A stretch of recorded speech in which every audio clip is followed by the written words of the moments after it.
Hello, good morning, everyone. Am I audible? Yes. Okay. Good morning, everyone, dear authors and invited guests. Welcome to the technical session 2B. On behalf of Global Research Foundation, it's my great pleasure to welcome you all to the 9th International Congress on Information and Communication Technology, ICICT 2024, London, UK. The 9th edition of the conference is being organized in the hybrid mode, and the virtual event is being held through Zoom today and tomorrow, that is 21st and 22nd February 2024. I hope you all will enjoy this knowledgeable and interactive session through the day. In this session, we have 6 presentations. Each presenter will be given 12 minutes for the presentation and 2 minutes for the question and answer sessions. 10 minutes, I'll raise a gentle reminder. There is another request to all the participants to stay connected with us till the closing remarks. If you have any query or update, you can write it to me in the chat box. Just before we get started, I would like you to introduce to the session chair of the session, Dr. Marco Renfors. He's a professor in Tampere University of Technology, Finland, and he is currently professor in Emirates and Tampere University. His research interests include advanced communication waveforms, including filter bank-based multi-carrier systems and signal processing algorithms for flexible communication receivers and transmitters. He was a co-recipient of the Gelman Award from the IEEE Circuits and Systems Society in 1987. It's my immense pleasure to welcome you, sir, and having you on board. So if you like to introduce yourself or give any addition to this, you please proceed with the same. Thank you for the introduction, and it's a great pleasure to be part of this session. Thank you, sir. Moving on to, let's start with our presentation. Now I would like to start with the papers. First of all, I would like to invite Lilia Richeva to present her paper on deliberative communication in Bulgaria, risk and opportunities. Dear presenter, could you please start with your presentation? Okay, thank you.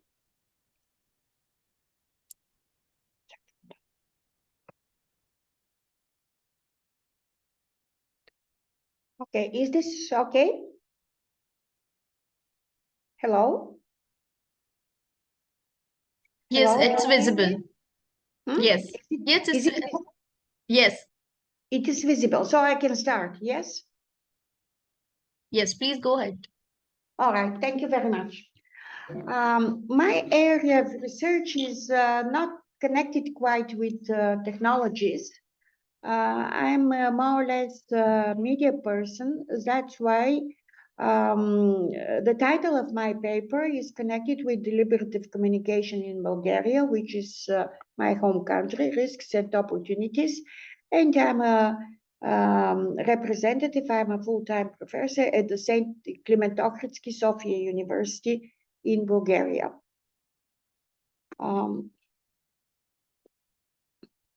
So how shall I continue?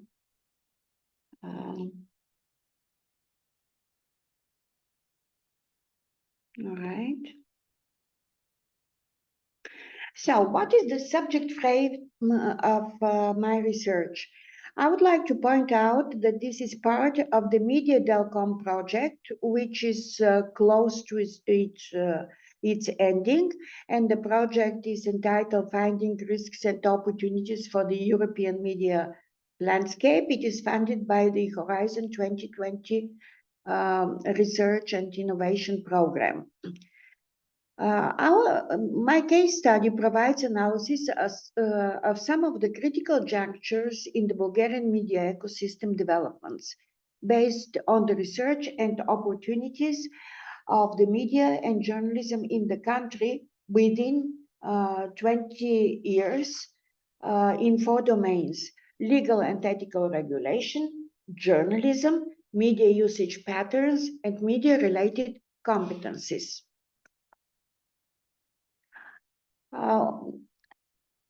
While working on the paper, 2 major methods were used. One is quantitative concerns measurable data, and the second one qualitative, which is the interpretation of specialized texts, expert interviews that we have conducted, and observations. In addition, a cross-combining technique for data collection and analysis was applied in order to compensate some of the inherent limitations.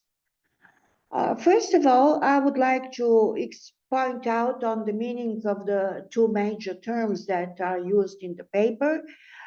Firstly, the deliberative democracy, which is perceived as a system for making politically binding decisions through public discussion, including elements of both direct and representative democracy. I have listed some of the authors of the works that have been used, and our Media Delcom project thinks that nowadays, in these turbulent times of tensions between nationalities, in wars, in upcoming elections. Only this year there will be 60 national elections throughout the world. This is a very productive approach to discuss media developments. And deriving from the deliberative democracy, deliberative communication factors have been used as a type. Deliberative communication is a type of communication which aims to facilitate reasoned and rational discussion among people with different appearance, with different opinions, in order to improve the functioning of democracy by properly and effective socially significant solutions. We did an enormous research. We studied in Bulgaria more than 6,000, close to 6,500 titles, specific titles, with regard to journalism, media, and communication studies, in order to outline the factors that are most important for the functioning of the contemporary media ecosystem nowadays. And firstly, in terms of policies, we listed these four groups of factors. Firstly, freedom of expression, access to information, ethical issues, and media accountability. Secondly, cooperation between regulation, self-regulation about the media, and co-regulation, which is a combined regulation between regulatory authorities, media themselves, and citizens. Thirdly, the expansion of the social media, and fourthly, the digitization and media legislation. The sustainability of these factors are decisive for the democratic functioning of the human-centered societal developments. In the second domain, journalism domain, which is most important for our school where I teach the media, the Faculty of Journalism and Mass Communication. And in this domain, we outlined several factors as well, such as market developments, and especially the transparency of media ownership and media concentration, the tendencies of political and corporate dependence, and the fights of independence of the media, the public service media developments, the politicization and commercialization of journalism, also content production issues, working conditions of journalists, which are very important also in order to motivate them to sustain professional standards, and professional initiatives against disinformation. In the third domain, media usage patterns, these are the factors that we have outlined: the emergent communication reality and usage of hybrid products. Secondly, the pluralism of opinions and variety of contents. Thirdly, the access of different societal groups, such as ethnic, religious, cultural, linguistic, aging, and others to media channels. Information overload and digital fatigue in today's digital environment. relevance of news media, trust in media, and transformation of audiences from passive consumers to active prosumers. The word prosumer has been coined in the 1980s by Alvin Toffler in his third wave. And with this neologism, he combined the producers of media content and the usage of it.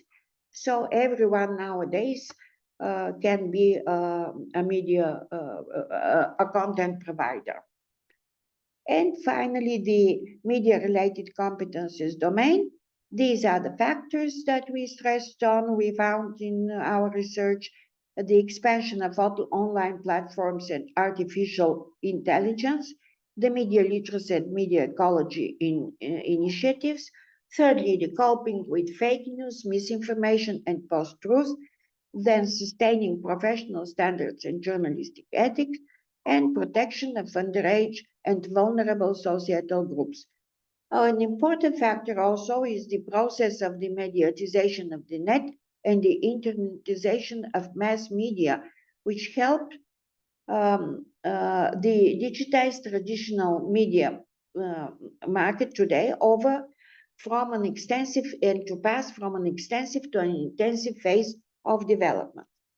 In social terms, the globalization processes continuously erode traditional media's professional norms, thus putting those who practice journalism at greater risk. The audiences are continuously exposed to such ICT-driven phenomena as fake news and post-truth and misinformation. The awareness of new vulnerabilities of media ecology is of major importance to the whole array of stakeholders, such as media institutions, content producers and providers, advertisers, regulators, academia, civil society, consumers, audiences, and so on and so forth. And finally, in conclusion, we live in times that are technologically driven. So the rapid technological developments of the information and communication industries outline the need to specify the horizons of the audience's inclusion in several aspects.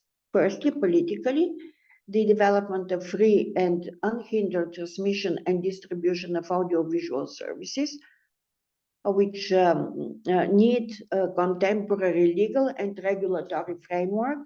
And quite recently, the European Commission launched the European Media Freedom Act, which hopefully might help in sustaining this area. Secondly, economically, the expanding tendencies towards deregulation and privatization in online and offline production and distribution of audiovisual content leads to a larger dependence on market mechanisms. And last slide of the conclusion, in social terms, the contemporary information and communication environment has an ambivalent impact on media consumption. And the quantity of program offer leads to fragmentation of audiences and to their broader participation in the audiovisual creative production and dissemination process. And finally, technologically, the contemporary audiovisual reality becomes more and more complex with the interweaving between linear and non-linear programming, as well as between broadcasting and audiovisual services, which is challenging the human-centered communication in contemporary media ecosystem. As I said in the beginning, this paper has been developed within the framework of the Media Delcom project of H 2020 EU program. And here you can see the website of this project. I would recommend to visit it. We have 3 books there, policy recommendations and policy scenarios of developing of media market in 14 countries throughout Europe. I think I have less than a minute that I can elaborate on them. These countries are Austria, Bulgaria, also Belgium, Croatia, Greece, Germany, Estonia, Latvia, Hungary, Poland, Romania, Sweden. I think these are the basic countries, and we were just finishing, and we did, I think, very interesting results. Probably they're going to be used and acknowledged by the media making, those people who are deal with media making policies. Thank you very much. Thank you very much for a nice and clear presentation. So any questions from the audience?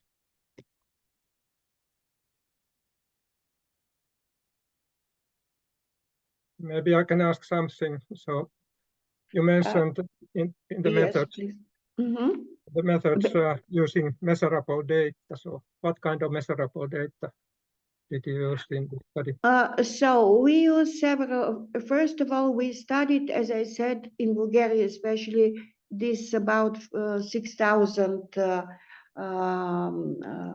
more than 6,000 titles of journalism and communication and media studies. We found out some disturbing facts, I mean, horizontally throughout the countries, that in some countries, such as Sweden, Austria, Germany, and Estonia, I think, they have more thorough studies longitudinal, so they could compare what was the mediascape in 2022 in comparison, for example, in 2000 or in 2005. Not exactly this is the situation in Bulgaria, but an encouraging sign is that our faculty applied, and it was granted a grant by the national funding source to develop a media center for such longitudinal research. Secondly, we used in qualitative terms interpretation of this data. Also, we conducted expert interviews, and we conducted also some sub-projects using our students to check how in a family members of a family use media and communication facilities throughout a day. The sub-project is named Media Day, and they made their diaries, and we also commented on that. Okay, thank you. Any other questions from the audience? Okay, thank you, and then we can move to. Just a second. Thank you very much. I'm very happy that you are from Finland, because our program manager in Brussels is also from Finland, and he was so nice and so eligible and so pushing us to do this project. So I mean, I would like to thank Finland for taking so seriously these issues. Thank you very much. Okay, well, thank you. Thanks. Thank you so much for your presentation. Now moving on to the next presentation, I would like to invite Israel Benjamin Lewis to present his paper on exploration and integration potential of ChatGPT in civil engineering, advances, challenges, and application prospects. Dear presenter, could you please start with your presentation?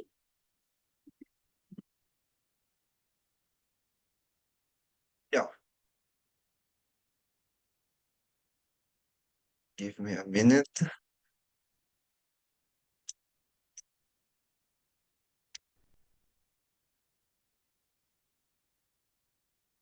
Good morning, everyone. Today I'm going to present my research article titled Exploration and Potential of Integration of ChatGPT in Civil Engineering, Advances, Challenge, and Application Perspectives. This study aims to determine the impacts and potential application of ChatGPT in civil engineering, as well as the challenge and potential solution associated with its implementation. As we all, well, this presentation will be very brief. Since I want you to be able to review the article and see how our article makes more sense as time goes by.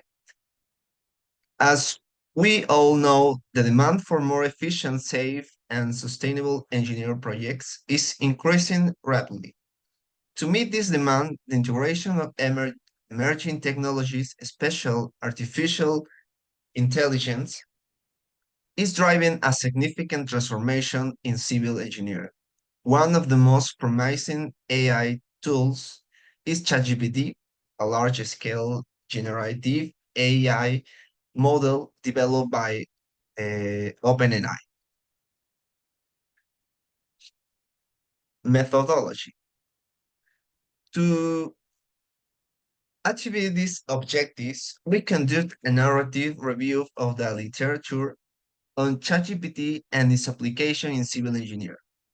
We search for relevant articles in databases such as Scopus, Web of Science, and Google Scholar. Our research terms include ChatGPT, civil engineering, applications, challenge, and potential.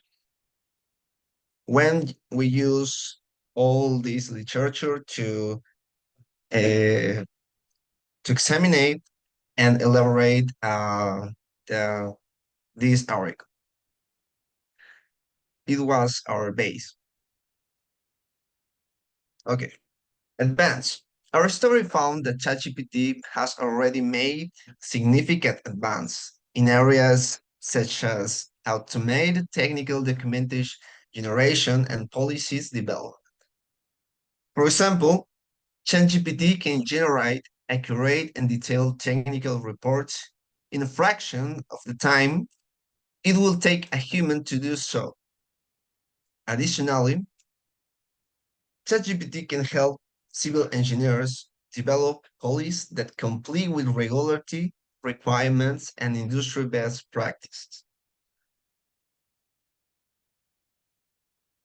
Application. We also identify several potential applications of ChatGPT in civil engineering, including education and training, real-time data interpretation, automate text generation, project planning and scheduling, adherence to regulation, consultation tool, and personalized learning. For example, ChatGPT can be used to create personalized training programs for civil engineers, helping them to improve their skills and knowledge. Additionally, ChatGPT can be used to interpret in real time data from construction sites, enabling engineers to make more informed decisions.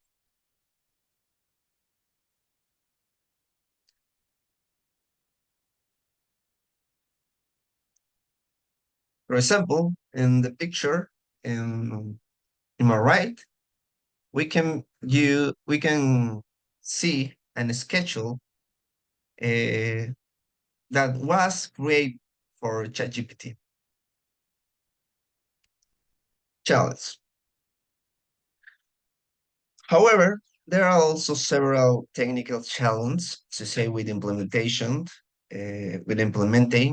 ChatGPT in civil engineering, such as data, privacy and security, ethical consideration, and compatibility with existing systems.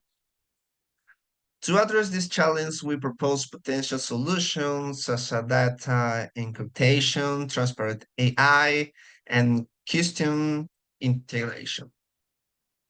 For that, I have some examples of these risks,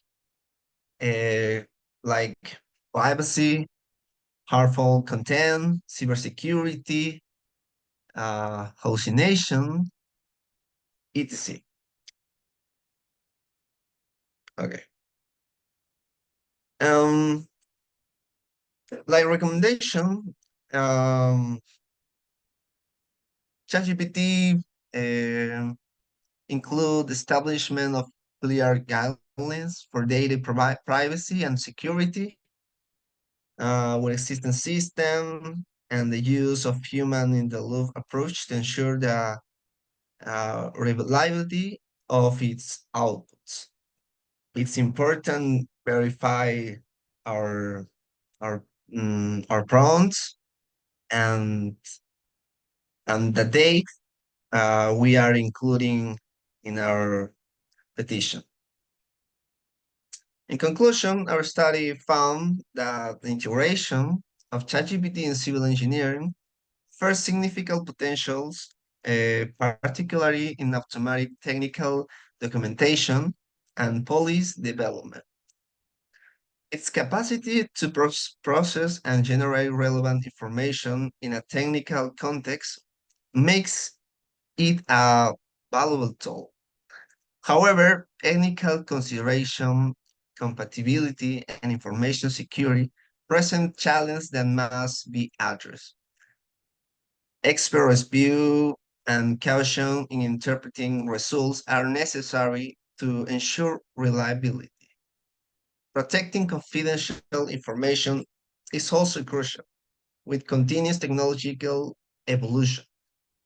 ChatGPT promises to unlock even more application in real time, interpretation, automated text generation, adherence to regulations, and personalized learning. With the right safeguards, ChatGPT can revolutionize specific tasks in civil engineering and guide its modernization and adaptability in the digital age. I encourage you to read my article for a more in-depth analysis of the advanced challenge and applications perspective of ChatGPT in civil engineering. So thank you for your attention. Uh, I am happy to answer any question you may have, and I welcome any discussion on this topic. For that, I'll leave you my personal and institution emails. So thank you. Thank you for very nice presentation. Are there questions from audience? Any questions?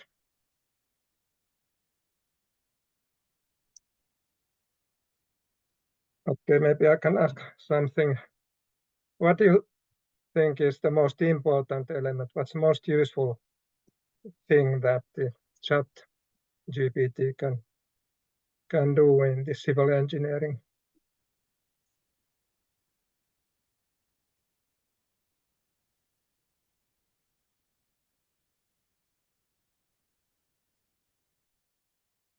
Sorry, can you hear me?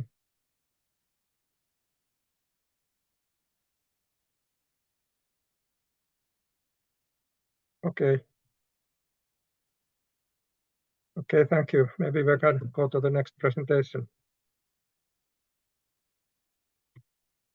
Thank you so much for your presentation.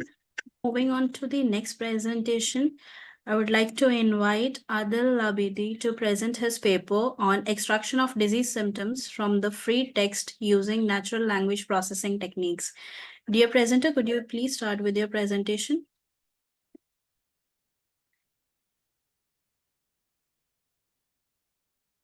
So good morning, everyone. I'm Adil Labidi from National Schools of Applied Sciences, and I will present an extraction of disease symptoms from free text using natural language processing. First, I give you an idea about my presentation summary. So we will see some perspectives of natural language processing in the healthcare sector. Then we will talk about general purpose, methodology, results, and some future works. So in modern healthcare, the integration of technology has led to revolutionary changes, and natural language processing is one of these groundbreaking innovation because its applications have expanded far beyond traditional communication to encompass variety of fields, including healthcare industry. Because in healthcare industry, we have a dependence on the efficient exchange and analysis of vast quantities of information in the form of instructed texts such as electronic health records, medical literature, or medical notes. We can say at this level that NLP breaks the gap between human language and computer analysis, and thus allows to professionals to promote the integration of patients as a contributor in diagnosis. This will facilitate, of course, clinical decision-making, predicting outcomes, personalizing treatment, etc. Of course, the integration of NLP in the healthcare sector presents a major challenge in terms of data quality and accuracy of results. Let's have now. So your voice is a bit lagging. Could you be please a bit loud? Okay. Okay. So let's have a projection into clinical reality. And here we have some relevant questions. First, what if patients can express themselves freely about their health, their emotions, their daily lives without influencing that they say? And this is one of the biggest and major objectives of this study. It means allowing to patients to express what they feel freely. Second, what if we contribute to evidence-based medical practice by analyzing the large volume of medical literature and identify correlations, trends, and ideas that would otherwise remain hidden? Third, what if we could extract and interpret valuable information from medical instructor text, such as electronic health records or practitioners' notes, without wasting time and making error? And last, what if we can build a trust-based relationship between practitioners and NLP by making highly accurate NLP models that would improve diagnosis, optimize treatment, and facilitate patient communication? This study is a part of another one that aims to make medical predictions. So the main purpose of our study can be formulated as follows: is to be able to accurately extract symptoms from free text of medical origin or referring to a state of health using natural language processing, because the symptoms will later be used to predict diseases. Our experimental process can be schematized as follows. At the beginning, we take natural language in the form of medical transcriptions. Then, as a first step, we apply some text normalization without removing stop words. I will come back for this point. It means why we don't remove stop words. Second, we will build our pipeline model to extract symptoms from medical transcription.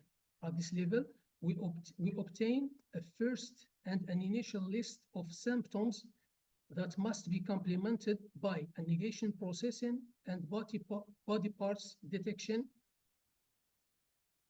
as fourth step. Finally, we will get a final set of symptoms that could be used to make disease predictions. To carry out our study, we used a dataset containing medical transcriptions. The aim of this dataset is to link the transcriptions and keywords to different medical specialties. The dataset contains about 4,998 rows and 5 columns, including one categorical, while others are text. We use Spark NLP for healthcare as a specialized library to extract valuable insights from medical transcriptions.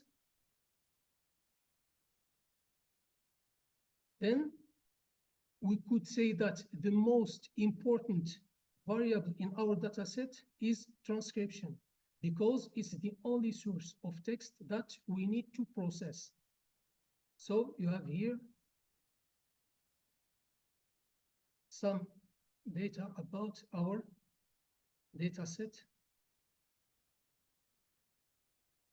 Spark NLP has the ability to extract valuable insight from instructed text with great efficiency.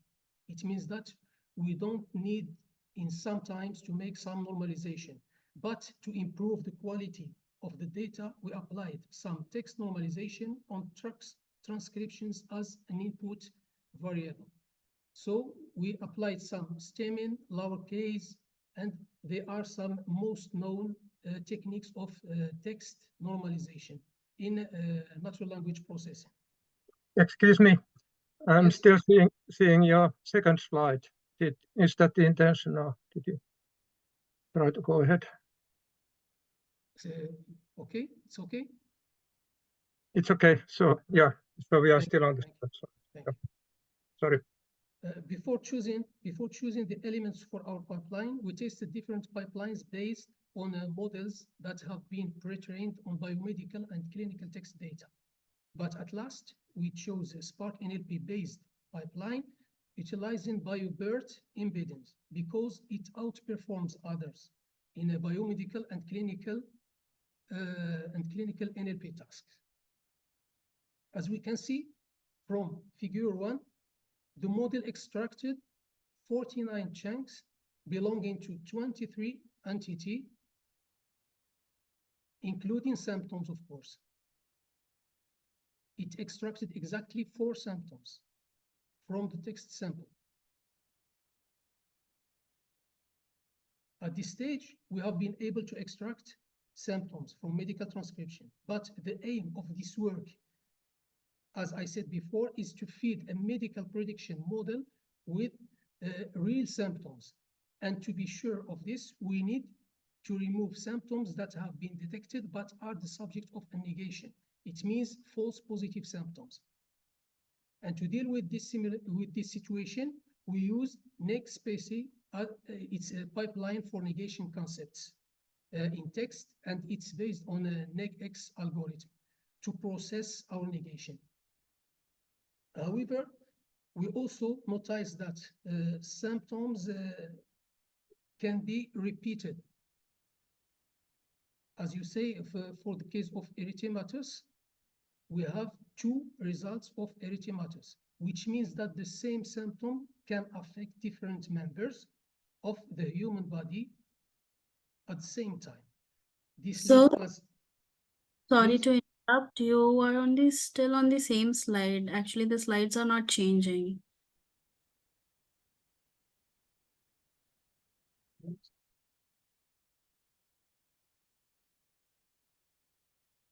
Okay.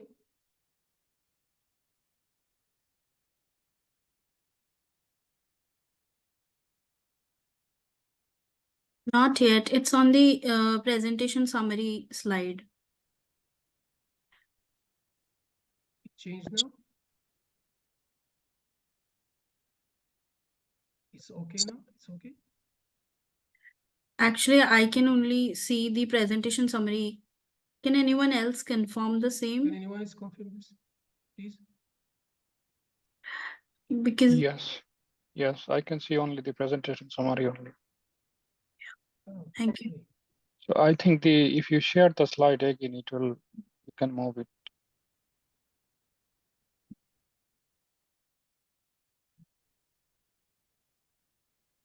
No, it's Or okay. maybe you're using. Yeah, we can see your slide, but yeah, in the methodology, but you have to change Methodology it. challenges. Okay. Yeah. Okay, thank you. I will keep this form. Okay. Yeah, please. So first, let's begin with the negation. Let's begin with case of negation. Figure 2 shows that we have identified all the symptoms present. However, if we look at the text, we can see that we have a false positive symptom, which is exudate.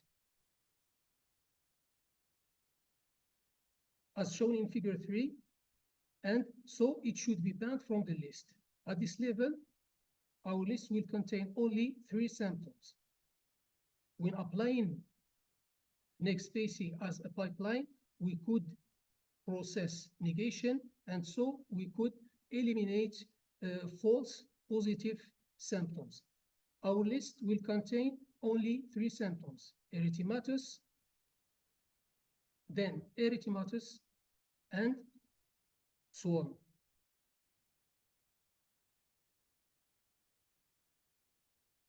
So now, with the case of similar symptoms, we have 2 different methods that could be adopted. The first one is to require rules when writing. For example, the text must be well structured, and each statement of a symptom or any other must be the subject of an independent sentence, and then will a full stop. Using this method will be very easy to process, associated, of course, with a sentence detection. The second is an approach based on the concept of n-grams feature extraction. In our case, the optimal parameter is n equals 5. Of course, we choose this parameter after several tests. This technique, combined with a phrase detection, gave acceptable results in this study. And as you can see, the 2 symptoms are here. You can see that the 2 symptoms are the subject of 2 different parts of the body. We have throat erythematous and nasal mucosa erythematous. So we keep both and add the name of the part of the body to each of them to get the final list of our symptoms. To evaluate performance of our model, we used F-score as a metric applied to 60 medical transcription samples, because here true positives are counted manually to ensure the results. Then, out of 60 samples, the average of symptoms was 3.78, where the average of true positive symptoms was 3.42. For F-score, values vary between 84% and 91%, with an average of 87.69%. As a conclusion, we developed a model based on SPARC-NLP able to identify symptoms in medical text, as well as processing negation and differentiating between affected member in the case of symptom similarity. The results were encouraging enough to lead us to improve this work. But for future works, the approach based on n-gram feature extraction which gave an acceptable results for our study, should be improved and deeply tested to confirm its usefulness. And thank you. I'm sorry for the...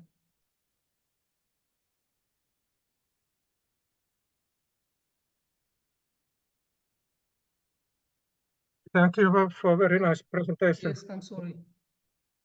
Yeah. Any questions from the audience?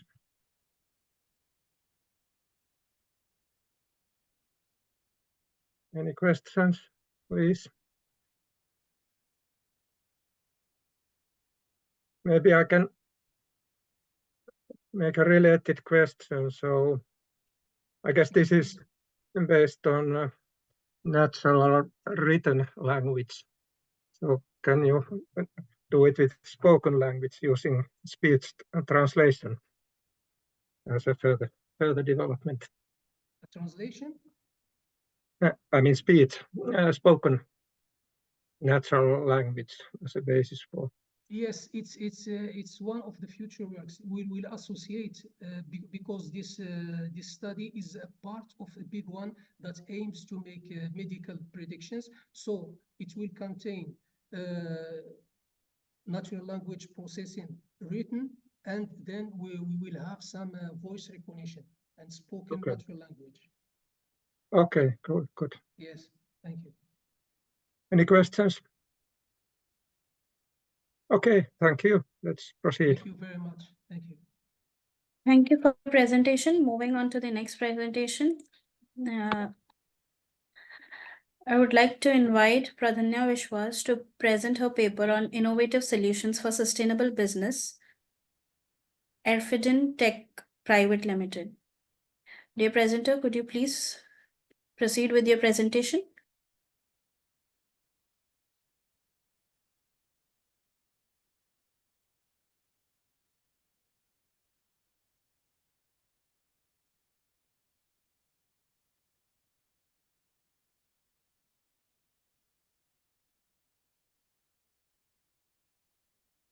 Okay, moving on to the next presentation.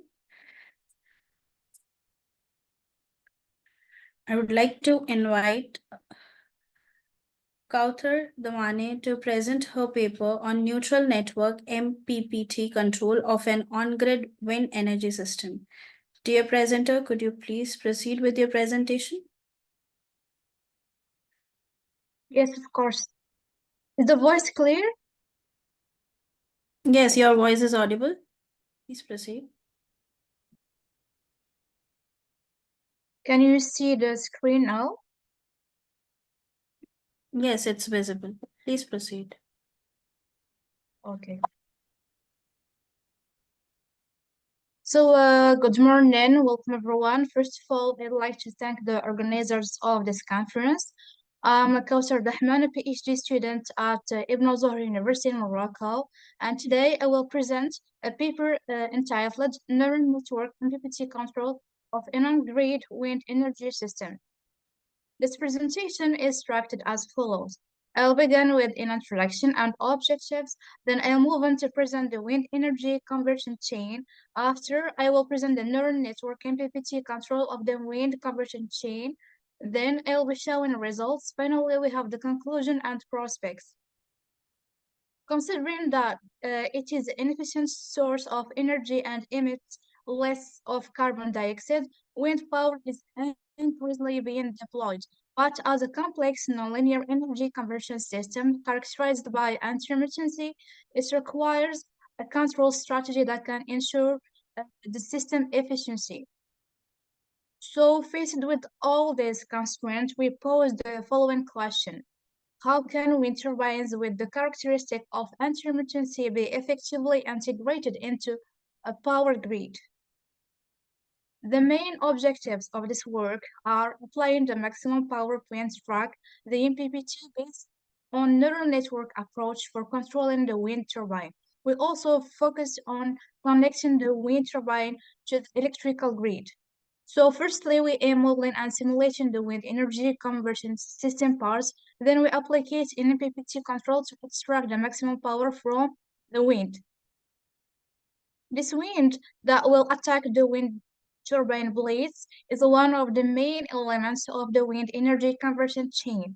The kinetic energy of the wind is captured by blades in order to transform it into mechanical energy, and an electrical generator ensures that the transformation of the last one on electrical energy. And after the produced energy is transformed toward the grid. In this work, we are interested in the wind system as illustrated in this figure based on Feynman's magnet synchronous generator with the machine side DC boost and the grid side converters. And in this case, neural network control is adapted to track the maximum power point. The subject's topology has been deployed using the MATLAB Simulink software in accordance with the presented diagram. The mechanical power deployed by the wind turbine is expressed as follows. Actually, the power of the wind depends on the cube of the wind speed. And this is why it is so interesting to place wind turbine in windy locations. If you have faster wind, you have more power. The power of wind also depends on the surface crossed by the wind, and the surface swept by a wind turbine depends on the radius of its rotor. To extract maximum power from the wind turbine, the DC converter, the direct current converter, is an interface for adapting the turbine to the grid. This power converter is used in wind conversion chain to improve the voltage produced to obtain the required voltage level. In this work, the boost converter comprises an inductor, a capacitor, a diode, and a switching transistor as shown in the figure. The modeling of the converter is defined as follows. The output voltage is expressed in function of the input and in function of the input voltage and the duty cycle. And concerning the inductor and the capacity of the DC-DC boost converter are also expressed in function of the duty cycle and switching frequency. To optimize the energy efficiency of the system by following the optimal operating plan, the MPPT approach is used to extract the most power from accessible wind speed by tracking the peak wind. The present approach is applied to the wind energy conversion system to track the maximum power plants and generate the appropriate duty cycle for the switch within the DC-DC boost device. So the DC link voltage and the current is employed as shown in this figure. The proposed topology shown within this figure is developed via MATLAB Simulink also, and it is according to the block diagram presented previously. The neural network control is adopted, seen as easier to design and its work more effectively. Neural network control method in this present work employs artificial neural network. Figure 4 provides the structure of the NNC neural network control, which contains the input, the hidden, and the output layer.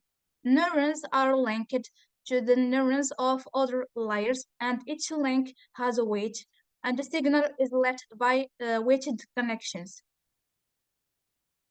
The present network in this work has 2 inputs and one hidden layer made up of 10 neurons and one output layer made up of 1 neuron. The proposed ANN artificial neural network flowchart is shown in figure 5. After selecting input variables comprising the DC to DC power boost converter input voltage and output voltage, the output layer is defined as a duty cycle. So this controller's main function is to generate the required D duty cycle. The D generated is then sent to the pulse with the modulation generator, which should deliver pulses. So wind energy system is employed using neural network and perturb and observe control. It's a classical control. And these two controls are separately applied for the boost power converter. And the wind chain-based permanent magnet synchronous generation is being simulated in the software MATLAB Simulink. And the environmental condition taken account for the simulations is the wind velocity. With the adapted converter, performance of MPPT techniques is confirmed for varying speed of wind. So under intermittent wind speed conditions, the simulation of wind conversion chain is performed to assess tracking and test robustness of the present controller. The figure under the eyes illustrates the wind speed variations taken in the simulation. 11 meters per second denotes the mean wind speed. The simulation results for this wind speed were obtained under random and fast wind conditions. The waveform given in figure 7 demonstrates the active electrical power provided into the grid with the perturbed and observed application. It is as clear as it's conducive to output signal with the existence of weighty fluctuation by comparing it with the output signal emitted with the neural network control presented in figure 8. Also, the electromagnetic and mechanical torques given in figure 9 vary with the speed of the wind. Figure 10 represents the change in wind speed profile for the second scenario, where the wind chain is evaluated with variable wind speeds ranging from 8 to 12 meters per second. Active power delivered into the grid with the implementation of the P&O MPPT control is presented in figure 11. So this algorithm depends strongly on the preliminary conditions, and it presents fluctuation on a maximum power point. So this results in a loss of generated power. The downside of this approach is its poor behavior following a sudden change in wind speed, resulting in a lack of precision. In figure 12, the resultant waveform of the injected active power with the neural control is shown. The results show how the neural network MPPT gives rapid response and fewer oscillations around the maximum power compared to the standard P&O control. And it's also the most accurate, as it offers the best minimization of oscillations. The performance evaluation is presented in Table 1. It is founded on an analysis of the neural network control compared with other techniques widely deployed for the MPPT problem.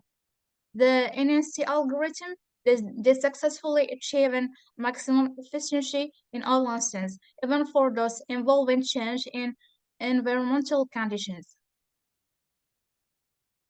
To conclude, we can say that variation in the speed of the synchronous machine leads to fluctuating power output from the wind turbine, and the nonlinearity of the system can be managed by advanced controls. The integration of wind power into the existing electrical system presents challenges, which require consideration of voltage regulation and stability. And as a prospect, the proposed method will therefore be developed as a prototype for validation. As well, the application and validation of the proposed control to real wind power conversion system is seen as future work. And thank you for your attention. Thank you very much for interesting presentation.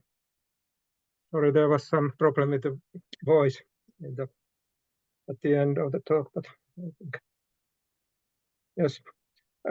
Any questions from the audience?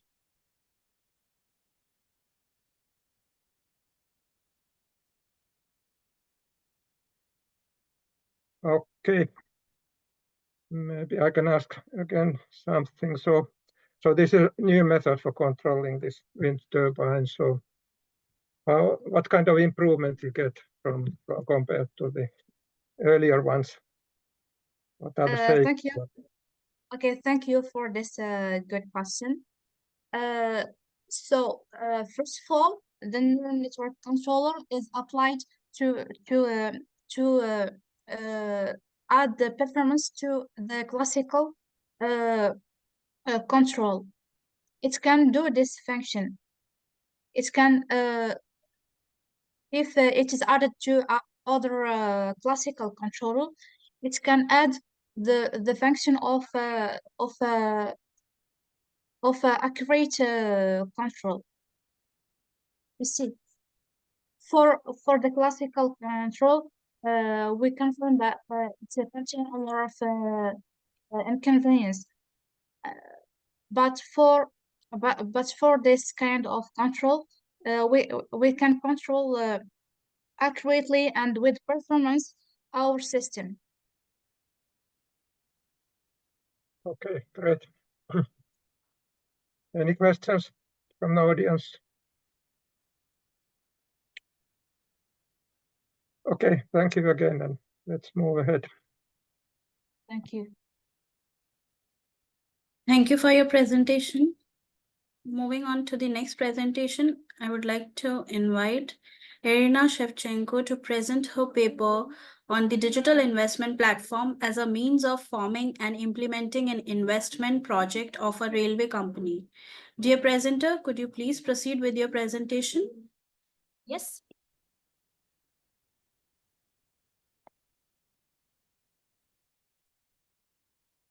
Okay, tell me please, do you see? Yes, your screen is visible. Please proceed. Okay, thank you so much. So, good afternoon, dear participants of the conference. I present to your attention the research that is devoted to the digital investment platform as mean of forming and implementation an investment project of a railway company. But now I live in Ukraine and now it's the air raid, so maybe it will be a bad connection. I apologize in advance. So our research team is consist of 4 researchers. You can see it now. And the goal of our research is to justify a methodological approach to the implementation of investment project in the context of digitalization and to identify the key components of a digital investment platform within the framework of executing this project. For now, the level of investment activity significantly influences ensuring high rates of economic development for a company and its effective long-term performance, as well as enhancing comprehensive and the scale of investment operation carried out by the company. The primary organizational unit of investment activity is the investment project, the concept of which is interpreted differently by researchers. To fully encompass the multifunctionality of the term investment project, it's necessary to consider various aspects of this concept, as you can see in your screen. Indeed, one can concur with the above-mentioned perspectives on defining the concept of investment project and its fundamental principles. Over the past few years, the practice of management investment activities in various economic sectors has been profoundly influenced by innovative high intelligence technologies that have been actively present since the second half of the last century. Among such technologies, nearly all those leading to the digitalization of operational process and interaction in investment activities can definitely be included. This enables enterprises to achieve significant benefits from digitalization, formed in this figure, and you can see it now. Currently, the features of the digitalization of railway transport are actively studied in the works of many scientists from different countries of the world, which you can see now. So digitalization opens up new possibilities for the future of the railway industry. The digital century and the digital development of transportation also contribute to enhancing the comprehensive of European railway sector. So today, in the context of digitalization, scientific research aimed at developing an intelligent railway system within the framework of the intelligent transport system becomes crucial. And the main task is to build an economic branch of the railway system that benefits from the advantages of IP technologies and artificial intelligence. Digitalization has become the main vector of development for all major companies worldwide. Thanks to the new technologies, performance has improved significantly.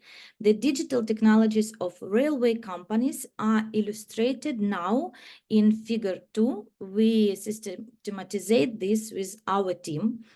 To achieve this goal, our team is propose improving the investment and business climate of the railway industry. Therefore, it's considered appropriate to build on the digitalization of interaction between railway companies and investors. To do this, a digital platform should be created on which an investment portal and investment project management system as a CRM system for working with investors and influent investment management system of the railway company.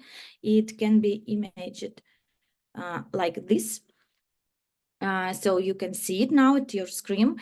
The proposed digital platform should become the single industry integration tool that one of the hand makes essential administrative procedures in the investment sphere transparent, and on the other hand forms the industry big data system capable of optimizing key investment process. The digital investment platform is an integrated system that addresses both traditional and specific tasks of investment activities of railway companies, taking into account the operational, technological, organizational, economic features of each railway enterprise. This platform should be somewhat standardized to allow its use by all railway companies in the world, while also being flexible enough to accommodate the specific characteristic for each company in the industry. From the perspective of railway companies, the theoretical foundation for investment activities and consequently the function of the investment platform should be concept of strategic management of economic behavior. This concept will provide the groundwork for ensuring the competitive advantage of the entire railway transport sector in the future. Therefore, the main results of using the digital investment platform in the process of formation and implementation of investment projects by railway companies are as follows. The first, it's formation of complex digital ecosystems and business structure for handling large volumes of data. The second, it's a qualified change in the structure of railway company investors, reduction in the duration of the investment process, streamlined document flow between investors and the railway company, increase the cash flow through the use of high-tech tools, creation of online services for investment management, improvement of the business model for management the investment activities of the railway company. The results will have a positive impact, which consider of the profitability of railway companies achieved through increased investment activity and the growth in the number of implemented investment projects, the rationality of economic behavior of railway companies aimed at solving situational investment problems in the short term, monitoring and controlling the implementation of investment decisions by managers at all levels, the quality of scientific justification for investment strategic oriental task development plans of railway companies, the development of an effective investment program, and increase the rationality of economic behavior, the ratio of information resources used in the enterprise during the formation and implementation of investment project to the cost of collection process and storing necessary information flows. That's all. And overall, the utilization of a digital investment platform is a process of forming and implementing all investment projects that they will be enabled for railway companies, and the railway companies can increase the rationality of economic behavior among project participants and reduce transaction costs. So thank you for your attention. Thank you for a very nice presentation. Again, are there any questions from the audience?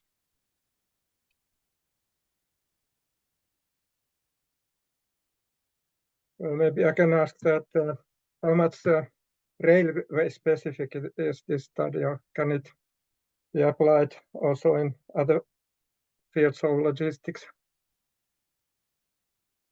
But thank you. But the digital investment platform, it can be presented as an online services that allows investors to buy, sell, and manage investments over the internet. So it will be over from the whole world.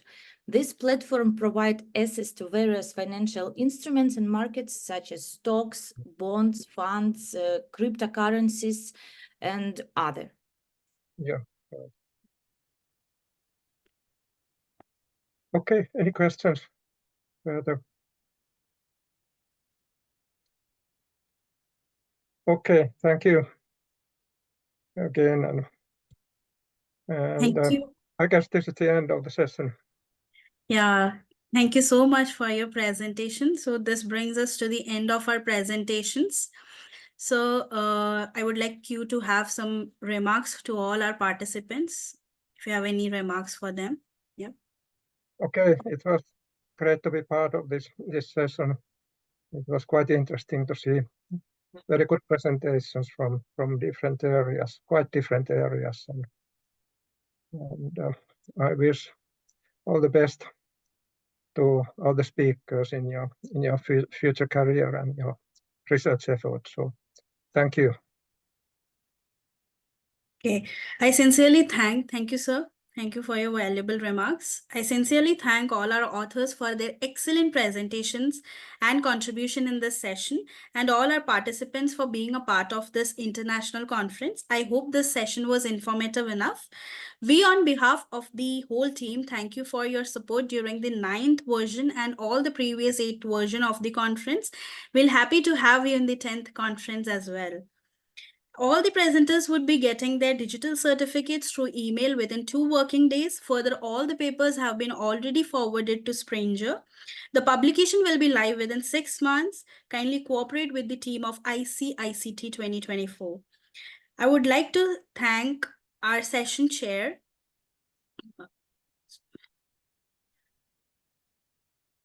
Professor Marco Remfors, for chairing the session.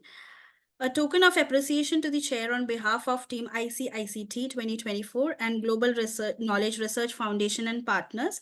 Thank you, sir. Thank you for your valuable presence. Thank you. I would request everyone to please switch on your camera for a quick snapshot of the conference.